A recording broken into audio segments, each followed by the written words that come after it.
entrevista ao vivo de hoje é justamente sobre o glaucoma. E para falarmos sobre o tema, recebemos no estúdio Enir Arcieri, que é oftalmologista. Enir, seja muito bem-vindo aqui no Informativo. Obrigado, boa noite. A gente que agradece, uma excelente noite. Para a gente iniciar nossa entrevista, quais são os principais tipos de glaucoma?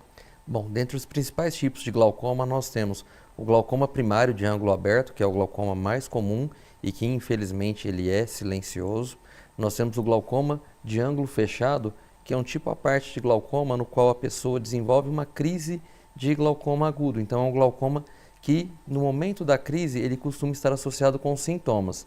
Esse tipo específico de glaucoma faz com que o paciente muitas vezes procure um pronto atendimento com queixa de dor ocular, náusea, vômitos, baixa de visão e olho vermelho.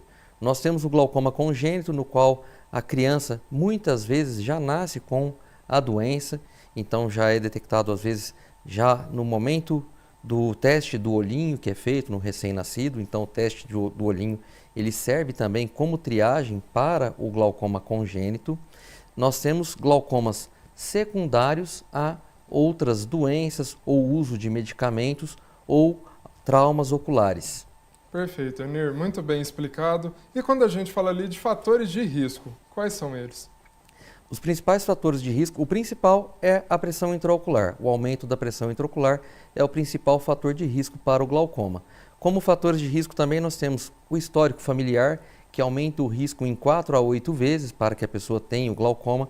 Nós temos indivíduos da raça negra, indivíduos asiáticos e idade. Nós temos também diabetes, hipertensão arterial, alta miopia, também são fatores de risco para o glaucoma. E quando a gente fala de sintomas, né? Um deles você mencionou na questão da pressão ali ocular. Como que identifica isso? Como que funciona? Esse é o grande problema. A maioria dos glaucomas são silenciosos. Então a pessoa não tem sintomas. Ela quando percebe, já é tarde, o nervo já foi lesado, ele já tem um dano significativo. A maioria dos glaucomas, a pessoa vai perdendo o campo visual da periferia para o centro. E quando ela percebe isso, infelizmente já é tarde. Para que você chegue a uma alteração do campo, muitas vezes 50% do nervo já tem que ter sido lesado. Diferentemente disso, nós temos aquele glaucoma que eu falei, que é o de ângulo fechado. Nesse caso, os sintomas seriam dor ocular, olho vermelho, baixa de visão, principalmente. Esse a pessoa tem o sintoma ali no momento da crise, mas é um tipo menos comum de glaucoma. Por isso é muito importante a prevenção, a realização de exames preventivos, periódicos, para que você consiga detectar a doença de maneira precoce, principalmente naquelas pessoas que sabidamente têm um histórico familiar positivo e também após os 40 anos de idade, porque a prevalência do glaucoma, ela, embora possa comprometer qualquer faixa etária, ela é mais comum a partir dos 40 anos de idade. Então o glaucoma é uma doença que pode acometer o recém-nascido, a criança, o jovem, o adulto jovem e o adulto após os 40 anos de idade. Enir, aproveitando que você mencionou a questão dos exames, né? Quando a gente fala ali de diagnóstico, como que funciona na prática?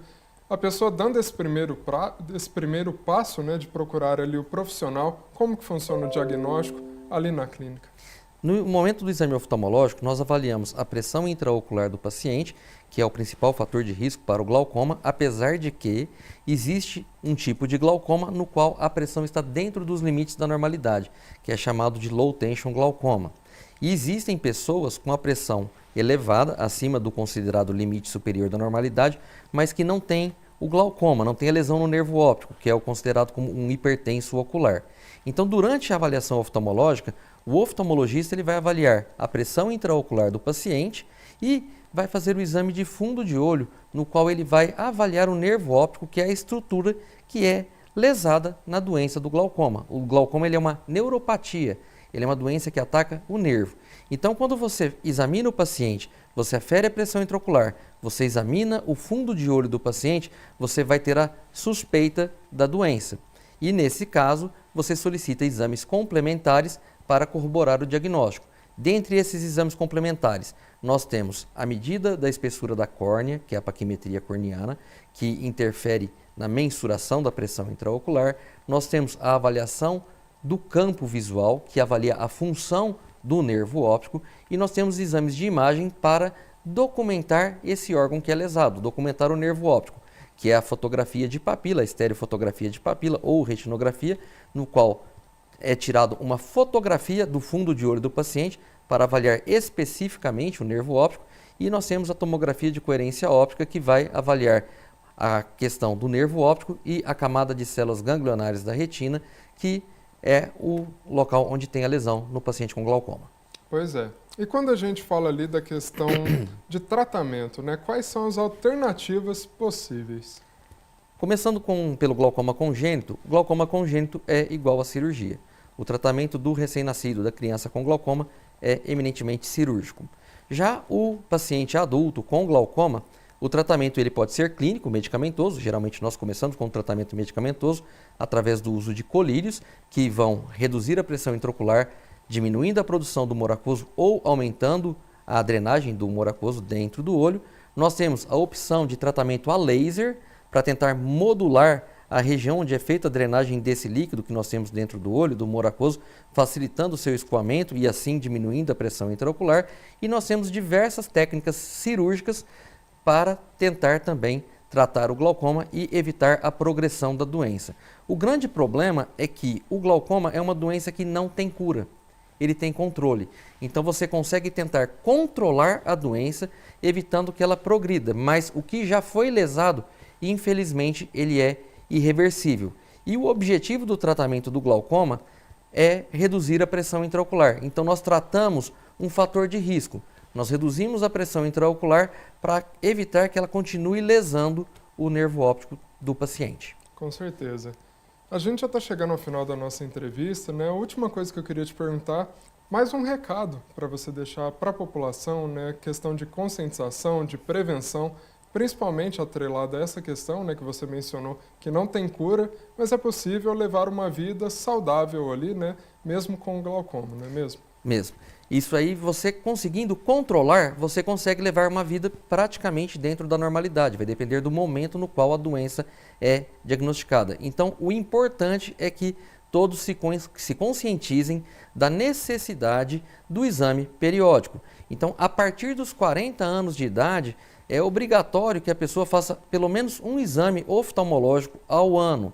Até os 40 anos de idade, essa periodicidade pode ser até a cada 2 anos, dependendo do que o paciente apresenta. Então, a avaliação por parte de um oftalmologista é fundamental, ela é imprescindível para que seja feito um diagnóstico precoce e assim você consiga minimizar os riscos que a doença traz para o paciente. Excelente, Enir. Muito obrigado pela sua participação Eu aqui que agradeço. no Informativo e seja sempre muito bem-vindo.